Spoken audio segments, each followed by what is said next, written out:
وَيْلٌ يَوْمَئِذٍ لِّلْمُكَذِّبِينَ، تباہی ہو اس دن جھٹلانے والوں کے لیے. هَذَا يَوْمُ لَا يَنطِقُونَ، یوم لا ينطقون، یہ ہے وہ دن جس دن وہ بول نہیں سکیں گے. وَلَا يُؤْذَنُ لَهُمْ فَيَعْتَذِرُونَ، نہ انہیں یہ اجازت ہوگی کہ وہ کوئی جھوٹے بہانے، کچھ عذر پیش کر سکیں. یہ چرب زبانیاں، لمبی زبان، یہ دنیا میں ہی ہے. آخرت میں کسی کی زبان نہیں چلے گی. جتنا مرضی کوئی لمبی زبان والا ہے، اللہ کے سامنے کس کی زبان چل سکتی ہے؟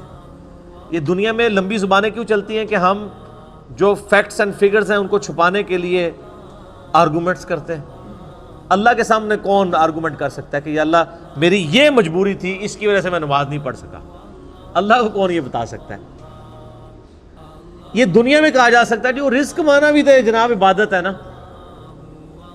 یہ دنیا میں تو سارے ڈنڈیاں آپ مار سکتے ہیں، اللہ تعالیٰ کو کوئی کہانی کروا سکتا ہے؟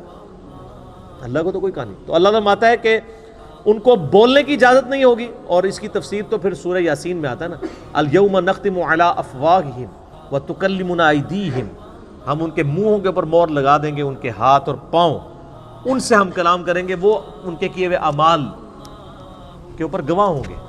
سورہ حمیم میں سجدہ میں آتا ہے کہ انسان اپنی کھال اور اپنے اعضاء سے کہے گا کہ تم تو میرے تھے، تم میرے خلاف بھی گواہی دینا شروع ہو گے، تمہیں کس نے زبان دے دی؟ تو کھال اور انسان کے جسم کے اعضاء بول کر کہیں گے ہمیں اس نے زبان دی ہے جس نے ہر ذی روح کو، ہر زندہ چیز کو زبان دی تھی. ان کا عذر قبول نہیں کیا جائے گا. وَيْلٌ يَوْمَئِذٍ لِّلْمُكَذِّبِينَ، تباہی ہے اس دن جھٹلانے والوں کے لیے. هَذَا يَوْمُ الْفَصْلِ، یہ ہے فیصلے کا دن.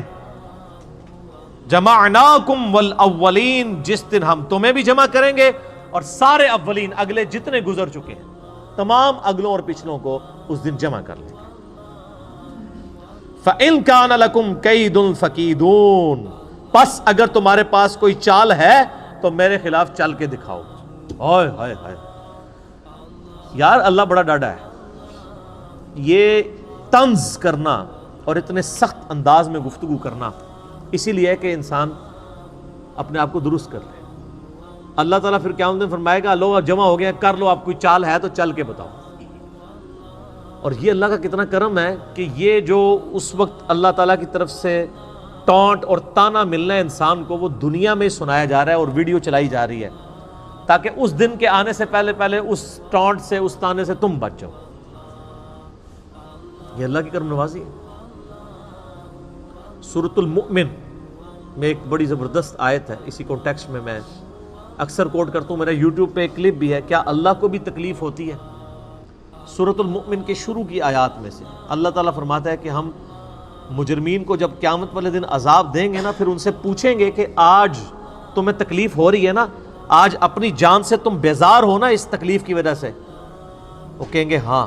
تو اللہ تعالیٰ فرمائے گا اس سے زیادہ ہمیں تکلیف ہوتی تھی جب دنیا میں تمہیں ہماری طرف بلایا جاتا تھا اور تم روگردانی کرتے تھے.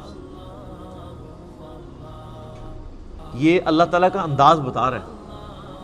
یعنی جس طرح ہم اپنی بھی لینگویج میں ایک بات کرتے ہیں نا، ہوں پتہ لگا ابو بچو جی، یہ کہتے ہیں نا، اب پتہ چلا بچو جی، یہ چھوٹے بچے کہتے ہیں. تو اللہ تعالیٰ اب پتہ چلا، جب دنیا میں تمہیں ہماری طرف بلایا جاتا تھا تم روگردانی کرتے تھے. تو ہمیں اس سے زیادہ تکلیف ہوتی تھی جو آج تمہیں اپنی جان سے ہو گئی. تو اس پہ میرا یوٹیوب پہ کلپ ہے کہ اللہ کو بھی تکلیف ہوتی ہے. یہ بلکہ پورا لیکچر سننے والا ہے، مسئلہ نمبر 196. فکر آخرت پہ اس سے بہتر لیکچر میرا کوئی نہیں ہے. کاش میں دنیا میں واپس جا سکتا، یہ اس کا ٹائٹل ہے، جس میں میں نے سورہ سجدہ کی 11 آیات اور قرآن ریفرنس کے طور پہ کئی آیات کور کی ہیں. اللہ تعالیٰ فرمائے گا ہاں بھائی کوئی چال ہے تو چل لو. وَيْلٌ يَوْمَئِذٍ لِّلْمُكَذِّبِينَ، تباہی ہو اس روز جھٹلانے والوں کے لیے. یہ 40 آیات میں اللہ تعالیٰ نے ذکر کیا ہے ان لوگوں کا جو اللہ کے نافرمان ہیں. اب قرآن پاک کا چونکہ ایک امتزاج ہے کہ وہ پھر پازیٹیو گفتگو اہل ایمان کے حوالے سے بھی کرتا ہے، سائملٹینیس کنٹراسٹ. لیکن آپ کو حیرانگی ہوگی کہ یہ آپ جو اہل ایمان کے حوالے سے ذکر آئے گا کہ ان کو جنتیں ملیں گی، اس میں پھر یہ آیت ریپیٹ ہوگی وَيْلٌ يَوْمَئِذٍ لِّلْمُكَذِّبِينَ. یعنی جنت کے ذکر میں بھی اللہ نے دوزخ کے ذکر کو داخل کیا ہے کہ دوزخ سے غافل نہیں ہونا. ان المتقین فی ظلال وعیون، بے شک اللہ سے ڈر جانے والے لوگ سایوں اور چشموں میں ہوں گے اس دن. وفواکہ مما یشتہون، اور ان پھلوں میں ہوں گے جن کو وہ پسند کر رہے ہوں گے. کلو واشربو، اللہ تعالیٰ فرمائے گا مزے سے کھاؤ اور پیو. ہنیئا بما کنتم تعملون، ان اعمال کے صلے میں یہاں پہ خوب رچو اور بسو جو تم دنیا میں کیا کرتے تھے. اعمال کے بدلے میں سر، صرف نسبت کے بدلے میں نہیں، صرف کلمہ پڑھنے کے بدلے میں نہیں، اعمال کے بدلے میں. اِنَّا كَذَلِكَ نَجْزِي الْمُحْسِنِينَ، بے شک ہم اسی طرح کا بدلہ دیا کرتے ہیں نیکوکاروں کو. لیکن وَيْلٌ يَوْمَئِذٍ لِّلْمُكَذِّبِينَ، جنت کے اندر بھی ذکر آ گیا. یہاں تو کوئی بوڑھا بھی ہوا ہے نا، اسے کہنا یار کو خوف خدا کر لو، وہ کہتے ہیں جی ہن تسی ہن زندہ سانو جا کے دباؤ. 70 سال کا بھی ہوگا، 80 سال کا بھی ہوگا نا، تو وہ ابھی جینے کی خواہش رکھ رہا ہوگا، تو کہہ رہا ہوگا کہ اچھا جی پھر منو دابی آؤ جا کے، کوئی جنتی بھی گل کرو، صرف دوزخ دی گل. اللہ تعالیٰ نے یہ قرآن پاک میں اسلوب بتایا کہ یہاں پہ اب آپ یہ دیکھیں یہ آیت 2 دفعہ ریپیٹ ہوگی جنتیوں کے ذکر میں بھی، اس لیے کہ تاکہ انسان کا قبلہ درست رہے. صرف جنت کی باتیں کرنے سے قبلہ درست نہیں ہو رہتا جب تک کہ جہنم کا ذکر نہ کیا جائے. کلوا وتمتعوا قلیلا انکم مجرمون. اب فوراً روئے سخن پھر واپس آ گیا ہے مجرمین کی طرف، ہلکا سی جنت کی سیر کرا کے واپس. کھاؤ اور پیو، دنیا میں عیش کر لو تھوڑا سا وقت. انکم مجرمون، بے شک پھر ہے تو تم مجرم ہی ہو نا. کتنی عیاشی کر لو گے؟ 50 سال، 60 سال، 70 سال، 100 سال، 130 35 سال، کتنے سال کا جی لو گے؟ 100 سال سے اوپر تو بہت کم لوگ جاتے ہیں. جاپان میں اس وقت یعنی دنیا میں سب سے زیادہ لوگ ہیں جو 100 کو کراس کیے ہیں، 5,500 لوگ ہیں. اور ان میں بھی جو سب سے زیادہ عمر رسیدہ خاتون ہے وہ بھی 125 سے اوپر نہیں گئی ہیں. کتنا کوئی جی لے گا سر؟ دنیا میں کوئی 150 سال بھی جی لے، صرف قیامت کا دن جو ہے نا وہ 50,000 سال کا دن ہے.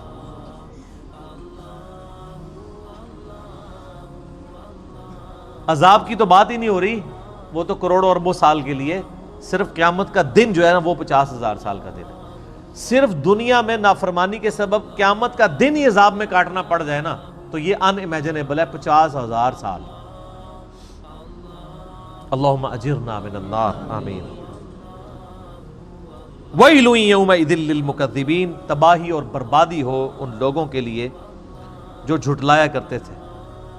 وَإِذَا قِيلَ لَهُمُ ارْكَعُوا لَا يَرْكَعُونَ، اور جب انہیں کہا جاتا ہے کہ رب کے سامنے جھکو تو جھکتے نہیں ہیں.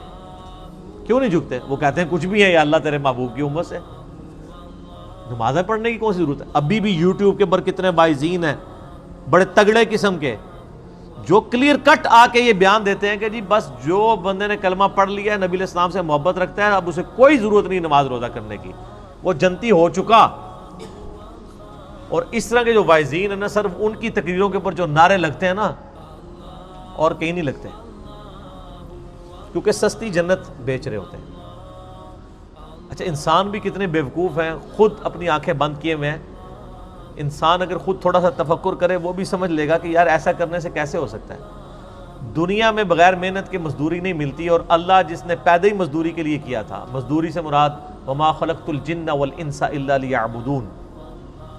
اور اس پہ امام غزالی نے بہت زبردست بات احیاء العلوم میں کی میں سعادت میں لکھی ہے کہ اگر تم لوگوں کا یہ ڈھکوسلا مان لیا جائے نا کہ اللہ تعالیٰ نے یہ سب کچھ بس صرف ڈرائی اینڈ پہ چھوڑ ہی دینا ہے، کوئی کسی کا حساب کتاب نہیں ہونا، کسی کو عذاب نہیں ہونا، تو تم یہ کہنا چاہ رہے ہو کہ اللہ تعالیٰ اور اس کے پیغمبر دنیا میں ٹھٹا کرتے رہے ہیں ہمارے ساتھ. نعوذ باللہ. ظاہر ہے پورا قرآن دھمکیوں سے بھرا پڑا ہے کہ نہیں کرو گے تو رگڑا لگ جائے گا، تو یہ سب مذاق ہوتا رہے؟ ایسا نہیں، تمہیں سمجھ نہیں آئی اصل میں. یہ ٹھٹا نہیں ہے، یہ بہت سیریس معاملہ ہے. جب اللہ کے سامنے جھکنے کے لیے کہا جاتا ہے تو وہ جھکتے نہیں ہیں۔ وَيْلٌ يَوْمَئِذٍ لِّلْمُكَذِّبِينَ، تو بربادی ہے اس روز جھٹلانے والوں کے لیے۔ فَبِأَيِّ حَدِيثٍ بَعْدَهُ يُؤْمِنُونَ، اب اس قرآن کے بعد کس اور بات کے اوپر ایمان لے کر آؤ گے؟ یعنی قرآن میں اتنی واضح دھمکیاں آنے کے بعد ابھی بھی کسی چیز کا انتظار ہے کہ ہمیں کوئی اس طریقے سے آگے بات سمجھائے تو ہم سمجھ جائیں گے۔ اللہ تعالیٰ فرماتا ہے اس واضح دھمکی جو قرآن کی شکل میں نازل ہو چکی ہے، اس کے بعد اب کون سی چیز ہے جس کے تم انتظار میں ہو کہ اس کے بعد تم بات کو قبول کرو گے؟ جب اس کائنات کا مالک خود اپنے پیغمبر کے ذریعے اس کا کلام نازل ہوا ہے اور وہ خود دھمکیاں لگا رہا ہے۔ یہ نبی اسلام کا کلام نہیں ہے، کلام اللہ ہے، آپ کی مبارک زبان سے نکلا ہے، کلام تو اللہ کا ہے۔ اس سے بڑی کوئی چیز ہو سکتی تھی کہ اللہ تعالیٰ خود دھمکی لگائے تو تب آپ کو یقین آئے اور مجھے یقین آئے؟ سب سے بڑی چیز یہی ہو سکتی تھی۔ تو اللہ تعالیٰ فَبِأَيِّ حَدِيثٍ بَعْدَهُ يُؤْمِنُونَ، کس بات پر اس کتاب کے بعد ایمان لاؤ گے تم لوگ؟ اللہ کا قرآن نازل ہونا، اس کی کتاب کا نازل ہونا، اور پھر صرف کتاب نہیں، اس کتاب کی پریکٹیکل اپلیکیشن۔ لَقَدْ كَانَ لَكُمْ فِي رَسُولِ اللَّهِ أُسْوَةٌ حَسَنَةٌ، قرآن مجسم، قرآن کا اگر کوئی ایک جسم بنایا جاتا، ایک پریکٹیکل، تو نبی الاسلام کی مبارک ذات ہے وہ، جو صحیح مسلم میں حدیث ہے۔ سیدہ عائشہ سے کسی نے پوچھا کہ نبی الاسلام کے اخلاقیات کیسے تھے، آپ علیہ السلام کے معاملات کیسے تھے؟ تو انہوں نے کہا قرآن نہیں پڑھتے، قرآن ہی نبی الاسلام کے اخلاق۔ یعنی قرآن کا مطلوب انسان اگر کوئی روئے عرض پہ ہے پریکٹیکل فارم میں، تو اللہ کے محبوب صلی اللہ علیہ وآلہ وسلم کی مبارک ذات ہے۔ پریکٹیکلی انہوں نے کر کے بھی دکھا دیا، سلیبس کی فارم میں کتاب دے بھی دی، اور قیامت تک کے لیے چھوڑ بھی دی۔ حجۃ الوداع کے موقع پہ بھی فرمایا قرآن چھوڑ کے جا رہا ہوں اور میری سنت۔ غدیر خم پہ بھی فرما دیا کہ قرآن کو پکڑ لینا، ہدایت پہ رہو گے، چھوڑ دو گے گمراہ ہو جاؤ گے، اور میرے اہل بیت کے ساتھ اس نے سلوک کرنا۔ قرآن ہی کر کے گئے نبی الاسلام۔ اسی لیے میرے بھائیو، جو میرا پہلا مسئلہ ہے نا، مسئلہ نمبر 1، وہ ہے ہی ہے امام الانبیاء کی دعوت قرآن، اور میرا ریسرچ پیپر نمبر 4 ہے اسی کے اوپر۔ اس پہ ہم نے ٹائٹل آیت لگائی ہے سورۃ الانعام کی آیت نمبر 19، وَأُوحِيَ إِلَيَّ هَذَا الْقُرْآنُ لِأُنذِرَكُمْ بِهِ وَمَنْ بَلَغَ، اے نبی علیہ السلام فرما دیجئے یہ قرآن مجھے اس لیے وحی کیا گیا تاکہ اس قرآن کے ذریعے میں تمہیں ڈر سناؤں، اور جس تک یہ کتاب پہنچ جائے وہ اس کتاب کے ذریعے ڈر سنائے۔ فَذَكِّرْ بِالْقُرْآنِ مَنْ يَخَافُ وَعِيدٍ، قرآن کے ذریعے اے نبی علیہ السلام نصیحت کیجئے اس کو جو خدا کی دھمکی سے ڈر جائے۔ تو نبی علیہ السلام کی دعوت کا تانا بانا ہی قرآن تھا۔ صحیح مسلم میں اوپر تلے 4 حدیث ہیں کتاب الجمعہ چیپٹر کے اندر، کہ نبی علیہ السلام قرآن حکیم ہی پڑھ کے تقریر کیا کرتے تھے، اور اکثر سورہ قاف ہوتی تھی، سورہ نمبر 50 پارہ نمبر 26 کے اندر۔ تو قرآن کے ذریعے آپ علیہ السلام تذکیر کیا کرتے تھے، اسی کے ذریعے نصیحت کیا کرتے تھے۔ اسی لیے آپ کو اثر بھی نظر آتا تھا، قصے کہانیاں نہیں تھی، بلکہ اللہ کا سچا کلام تھا۔